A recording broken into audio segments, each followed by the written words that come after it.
everyone, and welcome to the Daily Reads. This one is very special for all of us because our fearless leader, Lisa Simmons, wrote this screenplay. This is just a piece, the opening part of her screenplay. Yay! And just to let you know, because I'll be doing the narration, but in the narration I will say it, but just in case people don't understand, there are identical twins. But since we don't have identical twins, we have two actors playing the roles of the identical twins. And now, without further ado, I'll introduce Lisa Simmons, and then all of the actors will introduce themselves and who they are playing. Hello, everybody. Thank you so much for tuning in to the reading of Deception, a screenplay that I wrote some time ago, and have never really had anyone read it, so out loud anyway. So we're excited to hear it read, and I hope you enjoy it. Thank you.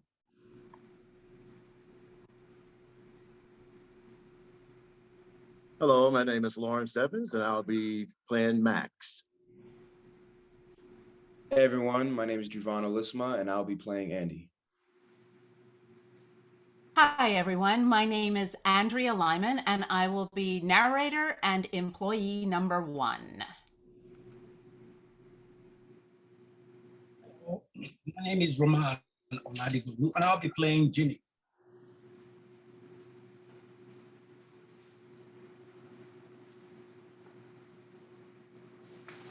Hi, everyone. I'm Janine Robinson. I will be playing employee number 2 and an ununiformed officer. Hi, everyone. My name is ODIS Spencer Jr., and I'll be playing Halston Bonaire. Hello, everyone. My name is Keith MASCOLL, and I'll be playing Detective Dean. And hello, everyone. I'm Ashley Aldarondo, and I will be reading Detective Lynx.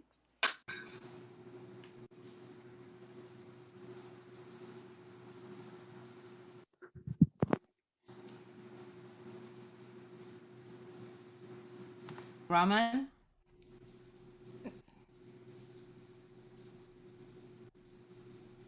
Introduce yourself, please. Hello, my name is RAHMAN OLADIGBOLU, and I'll be playing Jimmy. Okay. So Rahman, you can do video, click on your video icon. And now we are beginning Deception by Lisa Simmons. Fade in. Exterior, roof deck, office party. Afternoon. Office workers mill around the roof deck of a high-rise office building. A clown, a musician, a fortune teller, a flame swallower, and a sword thrower provide entertainment and roam among the guests. Max Bonaire, 25, appearing as if he just stepped out of a Versace ad, weaves in and out through the crowd. He stops to watch the magician. Andy Covington, 25, above average height with a thick black curly hair and caramel colored skin, watches the sword thrower perform his act. He gives Andy a try. Andy throws it and lands directly in the cardboard dummy's heart. People clap. Max appears and places his arm over Andy's shoulder. And you thought all those years of throwing the football would never pay off.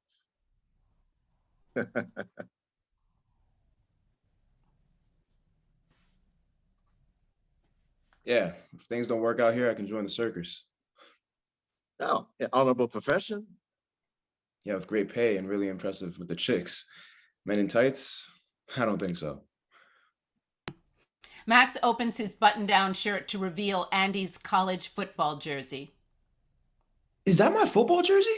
Yeah, I came across it when I was looking for some shit for Jimmy. 4 years. 4 years, and you said you didn't have it. I just found it last year. What can I say? It's a chick magnet. Grabbing Max. Give me that. Okay. But after this weekend. What? Do you wear that on dates? You're pathetic. Hey, nowadays money and charm just isn't enough. The doc factor has an impressive quality.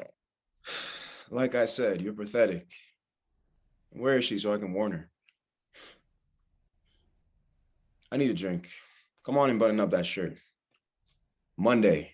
I want that back on Monday. Ah, Two women watch them as they make their way to the bar and smile amongst themselves. It's funny. I thought they're more like brothers than Jimmy and I think they're more like brothers than Jimmy and Max. Yeah. Well, who would you rather be brothers with if you were Max, Jimmy or Andy? Jimmy Bonaire, looking the exact replica of his brother Max, pushes through the crowd on his way to the bar. He glares at the two women and walks in between them. He stops for a moment to watch the clown who engages him. He puts on a wig and a mask and mimics the clown's behavior. He looks over at Andy and Max at the temporary bar set up on the rooftop. We see Halston Bonaire, 50-ish, tall and physically fit, watches the festivities from his office window above the roof deck. The reflective windows allow him to see out, but no one can see in. Interior, office building, late afternoon. Halston Bonaire sits in his high back leather chair behind his mahogany desk. He drinks scotch on the rocks while Jimmy paces back and forth in front of him. Max is getting curious about the imports. Good curious or bad curious? Like, what the fuck is going on curious? I was afraid of that. Although it doesn't surprise me, Max always has been the curious one. Jimmy grabs a cigarette out of the cigarette box. He pulls a gold lighter out of his breast coat pocket, lights the cigarette. His face is like stone. Coughs and reaches for an inhaler and takes 2 puffs.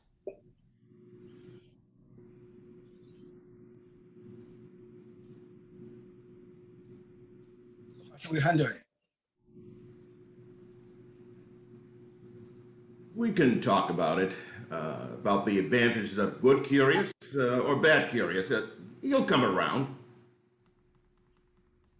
If he can be persuaded,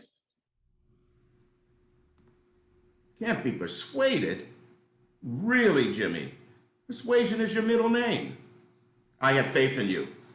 However, if you fail, I'll have a talk with him. that won't be necessary. I'll handle it. Good. I'll expect to see both you in my office tomorrow morning. Halston Bonaire blows a puff of smoke in Jimmy's direction. Jimmy waves off the smoke from his face, then turns to leave. And let Max know I'm waiting on that information from Bolivia. Jimmy tenses as if a knife has been placed in his back. His eyes leave his father's face and wander to the top of Halston's desk and slowly find their way back. Yes, sir. I'll see what I can find. Jimmy walks towards the door and then stops. With one foot out the door, he lifts his bowed head and turns to his father.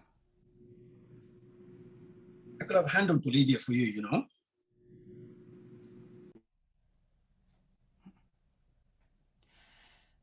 Interior, Jimmy Bonaire's office, early evening. Jimmy sits at his desk Jimmy sits at his desk in front of the computer. The shades are drawn and the room is dark. There is little light creeping through the window blinds, just enough to catch a shadow. And he's typing. Things are moving along as planned. We will be able to make the shipment by the end of next week. Jimmy hits the send button, then immediately deletes the message from his computer. He reaches for his phone, punches in the numbers, places the phone on the speaker, and gets up from his desk, crosses to a small closed door, opens it, and sifts through a few white shirts, slacks, and pulls out a jacket. Hello? Andy, it's Jimmy. You up for ribs and dollar drafts at the Pete? Andy Covington's office. Andy Covington sits behind a metallic desk in a small office. His desk is covered with stacks of papers. He sifts through them while he talks. No can do. I've got a 9 a.m. tomorrow on the import stats with Evan and Max. Evan and Max. Well, it's only just 6:30 now. I promise I'll have you back in time to do final preparations. Yeah, right. After a few hours with you, the only prepping I'll be doing is for bed and probably not alone. That's a bad thing. Yeah. Well, at least take a break and have a drink with me in Max's office. You can talk stats there if it makes you feel better. Andy reaches for a large stack on the corner of his desk, and another pile falls and crashes to the floor. Shit. Yeah. Okay, that sounds manageable. Can't get in trouble with one drink. Exactly. Interior Jimmy Bonaire's office. Jimmy is playing solitaire on his computer. Later, interior Max Bonaire's office, early evening. Max Bonaire leans back in his chair behind his desk. His arms are crossed in front of his chest. He checks his watch, 6:45 p.m. Jimmy fixes himself a martini and makes his way over to the desk. He sits across from Max, who is sipping on scotch and water. Jimmy reaches into the cigarette box on Max's desk and grimaces. Menthol? Why in the world are you gonna graduate to real cigarettes? Martinis? Now when you gonna start drinking some real drinks? Jimmy reaches into his breastcoat pocket and pulls out a gold cigarette case to get a Marlboro cigarette. He smirks as if to say, "This is what real men smoke." The old man wants to know what's going on in Bolivia. We didn't hear from Carlos. You've got to call in to him. Yep. Do you need me to call him? Why? You think that'll make a difference? He'll only talk to me anyway. Any idea why he's stalling? Could have something to do with the current state of the company. I guess he's feeling vulnerable. Vulnerable? Yeah, like he's being set up. What the fuck is that all about? I guess he caught wind of the same information I did. He doesn't want to put himself out there, if you know what I mean. What did you tell him? Nothing. No, I simply asked because I didn't know why he was shipping through the Cayman Islands and not directly to Virginia for processing. Look, he checked it out, as did I. And you told him to stop all shipments? Until I could survey the situation and advise him accordingly. Advise him accordingly. As to what, Carlos? Carlos operates on our subsidiaries. He does what we fucking tell him to do. Bottom line. Yeah, well, he needs a little time. Give me the goddamn phone. Look, Jimmy reaches over Max's desk and grabs the phone. He dials the number. he won't talk to you, Jimmy. Then you He doesn't trust you.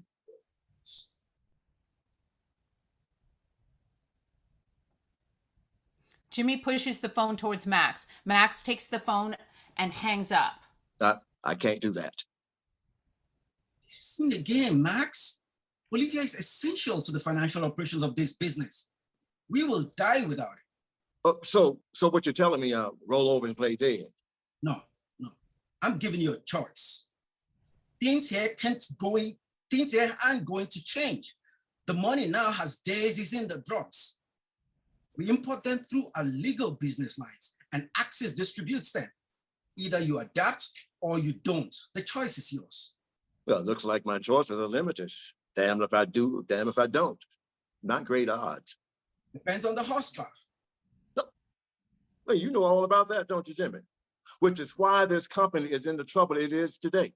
Oh, Dad should have cut you off long ago.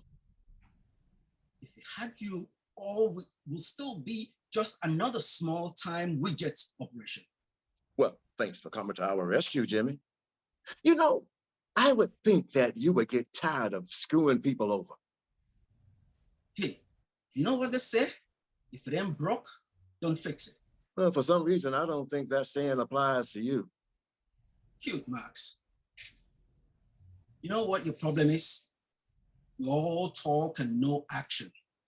You've got no balls. You sit behind your fucking mahogany desk where it's nice and safe so you don't get your goddamn fingernails dirty. Hey, if it ain't broke.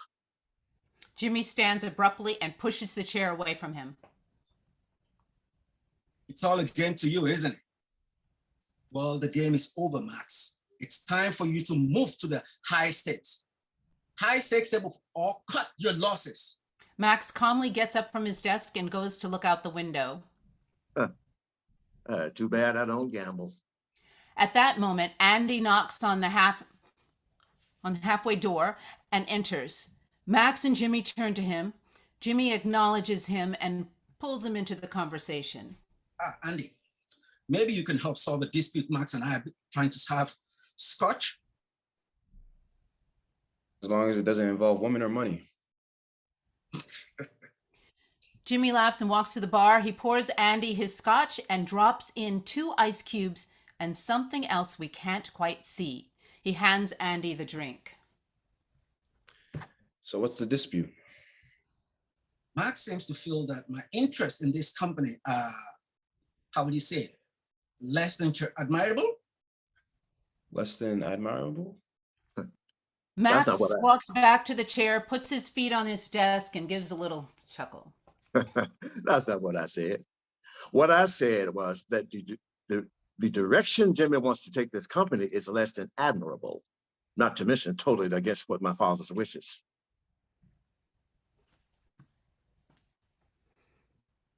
Dad's Jimmy- wishes? What the hell do you know about Dad's wishes? I know he wished you had stayed away and when you showed back up here 3 years ago. Jimmy lunges for Max across the desk. Andy moves in but stumbles. He shakes his head to regain focus. Jimmy comes around and puts his hands on the arms of Max's chair. You're a fool of shit, and you know it. If I hadn't come back here 3 years ago, this business wouldn't be what it is today, and you wouldn't be sitting inside his fucking ivory tower throwing huge parties and smoking Cuban cigars. Max swirls in his chair. Jimmy stumbles forward. Max stares at him directly in the eyes. Oh, so he should thank you. Andy tries to stabilize himself. His speech is slightly slurred but not inaudible. Shit, guys, give it a rest before this goes too far. You guys are acting like you're back in grade school. Jimmy picks up his glass and throws it at Andy. Andy ducks in time and the glass smashes on the wall behind him. Back off, Andy. This is between me and him. Jimmy reaches for Max again, grabs him by the neck of his shirt as Max tries to push him away, but Jimmy's fist lands in Max's mouth. Max falls to the floor. He pulls himself up with the desk and gets back on his feet. You fucking bastard. You crazy fucking bastard. Jimmy pushes the chair out of the way to get at Max. Max swings and lands a punch solidly on Jimmy's right jaw, but Jimmy does not fall. Jimmy reaches for the letter opener on Max's desk and waves it in Max's face. Andy leans on the desk to keep his balance and moves himself between Jimmy and Max. Jimmy, put down the opener. Max. Jimmy pushes Andy out of the way and lunges at Max. Andy loses his balance and falls to the floor. Jimmy and Max wrestle. He rolls Max towards the leg of the desk and tries to bang his head against it. Jimmy knees Max in the groin and rolls back on top of him. Andy, now barely conscious, crawls to the top of Jimmy. He grabs a hold of Jimmy's hand that holds the opener and pulls it away from Max's chest. The three battle fiercely until there is a loud moan and a body shudders.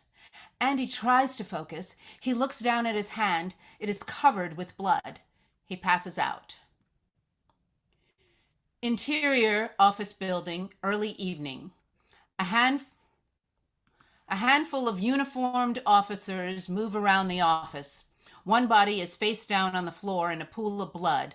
Next to it, another body lays face down, its hands clasping the opener. Detective Francis Dean and Detective Guy Links arrive at the scene looking for answers. Why does it always have to happen on my shift? One more hour and I'd be home lying in some woman's arms. Wishful thinking. And besides, this is New York, the city that never sleeps. Right. The city with insomnia. I needed to move to Des Moines. Detective Dean sports a tan Perry Ellis trench coat over a cotton sweater that covers a plain white t-shirt. His wide rail corduroys hang comfortable above his hiking boots at the ankle. An unlit cigarette hangs from his mouth. He turns to a uniformed officer. What do you got there? He reaches into his coat pocket, pulls out a stick of sugarless gum, pops it into his mouth. Unlit cigarette still dangles. That one over there stabbed twice through. Oh, that one over there stabbed twice through the heart, Jed. That one with the weapons. Oh no, never mind. I think the uniformed officer says this.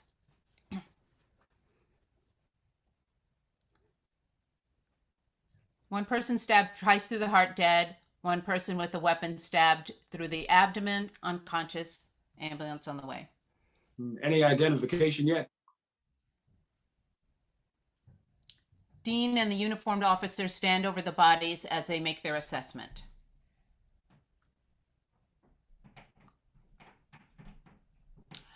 Unmute, officer. Oh, jeez. Yeah, the dead one is Jimmy Bonaire. I ID'd him from his personal effects and the medical alert bracelet on his wrist. His father's Halston Bonaire, owns his company and the building. The other one, Andrew Covington, possibly worked here. Mm-hmm. Any witnesses? We're checking on that. Good. And aspirin. Can you check on that too? Aspirin? Yeah, aspirin. I have a headache. Detective Links, tall and slender with curly brown hair that falls confused over her entire head, looks older than her 43 years. Her left ring finger still shows a tan line where a wedding band used to be. She looks up from the dead body and furrows her eyebrows.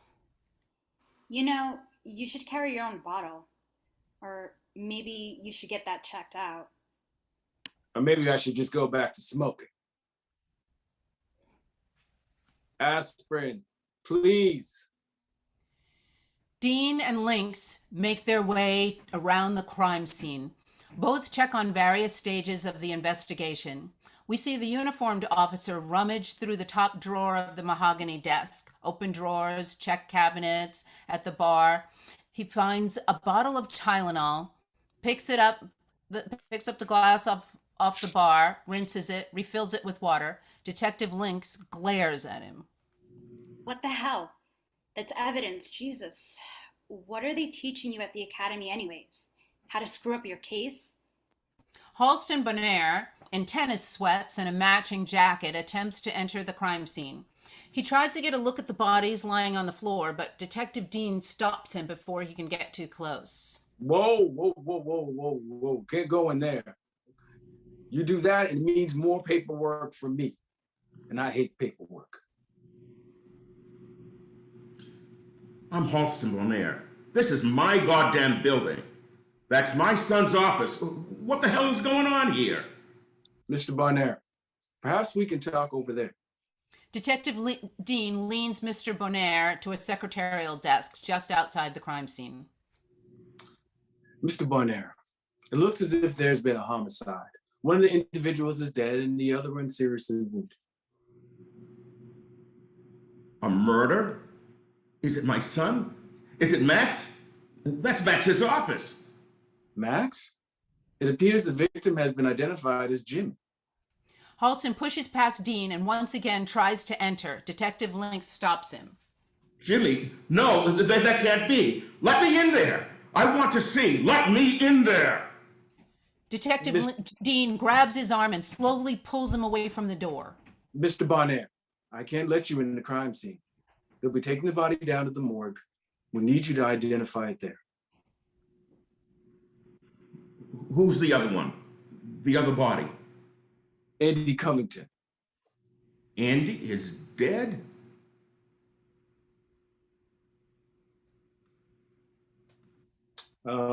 No, he's unconscious. You know him? He grew up with my son. He and Max went to college together. Do you know any reason why anyone would want to kill your son or Andy Covington, Mr. Bonaire? No, I can't think of any. Or why Andy would have wanted to kill Jimmy? Andy killed Jimmy? That's ludicrous. Andy was like one of the family. He and Max were practically brothers. What is it? Well, Jimmy and Andy had an ongoing tiff about a girl, but that was long ago. I wouldn't believe that this would be... You'd be surprised, Mr. Bonaire. I've seen people kill each other over burnt toast. The uniformed officer approaches and hands Dean a glass of water and a few aspirin from the bottle. Dean pops 4 aspirin and washes them down. He turns to Halston, who has made his way back to the secretarial desk. Dean turns back to the officer, who begins to walk away. Leave the bottle. It's going to be a long morning. 2 days later, Interior Station House Day. Detective Lynx receives a report that on his desk. He picks it up and reads through it. He throws it over to Detective Dean. Well, there you have it. Lab report matches the stab wound in Jimmy Bonaire's body to the opener in Andy Covington's hand. Dean picks up the report and fingers through it. The opener with no fingerprints on it, other than Andy Covington's? That's the one. Swears you didn't do it. Detective Lynx picks up the telephone on her desk. She leans over and places it on Dean's desk. Do me a favor. Call the DA, tell them we've got a match, so I can go home and put all this paperwork behind me. Dean continues to leaf through the report, looks up at Lynx. I'll call him. You're starting to worry me, old man. A few years left on this tour of duty and you're getting soft. Getting soft my ass. It's called intuition. This case is wrapping up a little too fast for my liking. Yeah, well, for me, the quicker the better. Sometimes things just fall into your lap, nice and neat. Gotta accept that, Dean. It's just a little too neat. Dean gets up and grabs his coat from the back of his chair. I'm going over to the hospital. Did anyone check the labs when Covington was brought in? Detective Lynx sits back in her chair. Everything was checked, Dean. What do you want? A signed confession? A signed confession would be nice. And not gonna happen. Not needed. Look, the Bonaire funeral is tomorrow. Make the call. Let's close this case. Make everyone happy. Everyone but Andy Covington. Dean leaves the squad room. I'll be back. Interior hospital room day. Andy Covington lays in his hospital bed. The TV is on, but barely audible. A police officer stands guard at the door. Andy is fully conscious. There is a knock at the door, and it pushes open. Jimmy, as Max, sticks his head in. Good. You're up and conscious, I see. That's quite a bump on your head. Jimmy, as Max, walks slowly toward the bed. Andy's eyes follow him. He stiffens and sits up with a lot of effort. Yeah, not quite sure how I got it either. Jimmy, as Max, pulls the chair closer to the bed and sits. Andy watches him. He studies his face. He wants to speak but can't find the words. Jimmy, as Max, chuckles. Shit, this is fucked up. I wasn't sure if I should come, but I wanted to see if you were all right. Andy's still focused on Jimmy's face. His eyes fall to the tile on the sanitized floor. I don't know what to say, Max. Shit, I don't know what happened. You don't remember anything? No, just an argument. Me, you, Jimmy, about shit. I don't remember. It's all a blank. Blank? Yeah, like that time freshman year when we were drinking tequila and I found myself swimming in the ocean, buck naked with Tanya. What was her name? Ah, Tanya, right, right. Oh, no, shit, I can't remember either. That was quite a night. It was the morning. Shit, you forget more than I do.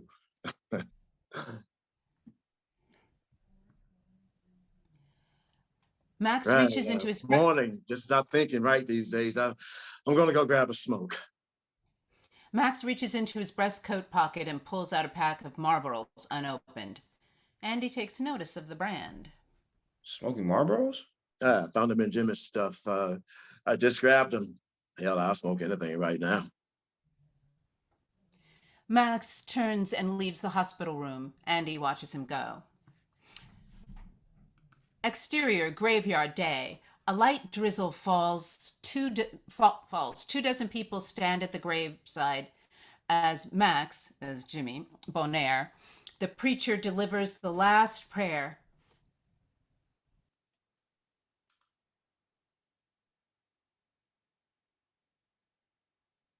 This is actually the end of the play.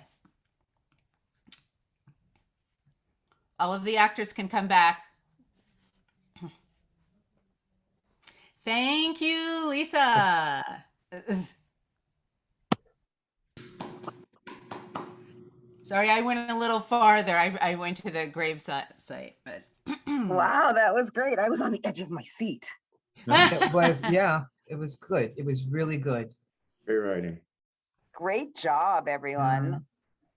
Wow. So Lisa, Yeah. give us a little bit of what you were thinking when you wrote this. And by the way, this is just the beginning. This is the first 20 pages. Much more happens. Yeah, so I wrote this a number of years ago. And as I was telling the actors before that this, I can't remember how it came to. I think I was at somewhere. I think it might have been on Block Island, and you know, with some characters like this, and it was just, and I was thinking about how, you know, as Black men go to private schools and as Black people, as we're in a white world, that oftentimes, you know, you think that you're going to integrate into that world, and really you're oftentimes on the outside looking in. And here's Andy, who is that kid, and he gets this great job in this great company because his best friend is Max, and thinking that this is going to be his life, right? But Jimmy Bonaire has other plans for him because Jimmy's a sleazebag and wants to take over the company, and so the whole story is really about how, you know, Andy's, well, maybe I won't tell you everything, but you know, he's sort of blamed for this, and he does end up going to jail, and it becomes this sort of like redemption story for him. And there's a romantic, you know, love interest, because everything I write there is, and and yeah, so it was just really fun listening to it out loud. I mean, I read it, other people have read it, but I've never really heard it come to life, and you guys did an amazing job. Thank you. That was great. Who is Black and who is white? So the Bonaires are white, Andy's Black, Detective Dean is Black, and Detective Lynx is white.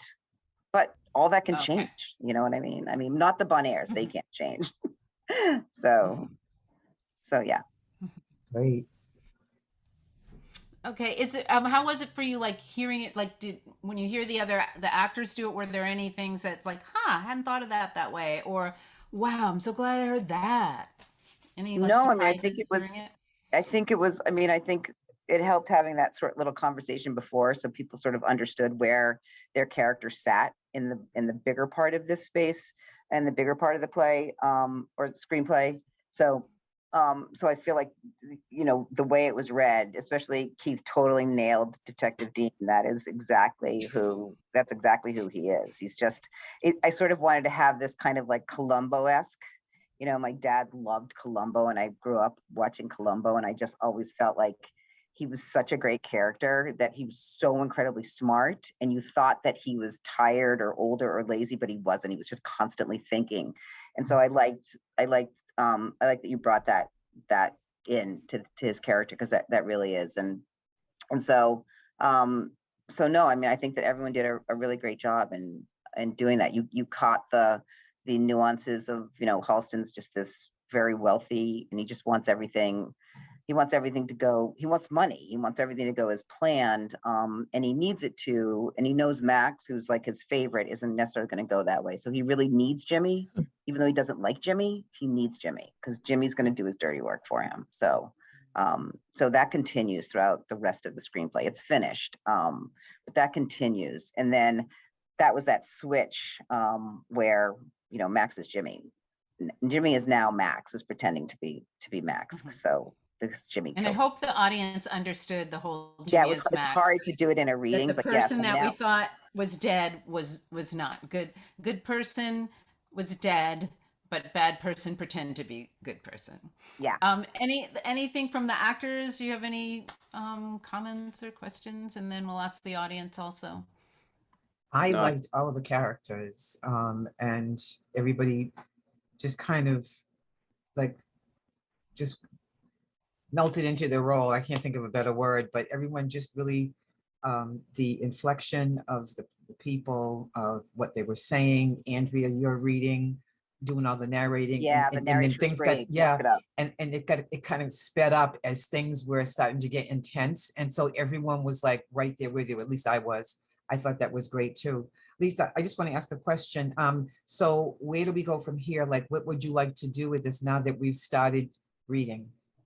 What are your next steps? I don't know. I mean, it would be great to do a whole table read of it, I think, and really iron out some of the quirks. It was written a really long time ago, so it needs, contemporarily wise, it needs to sort of come into 2022. So, okay.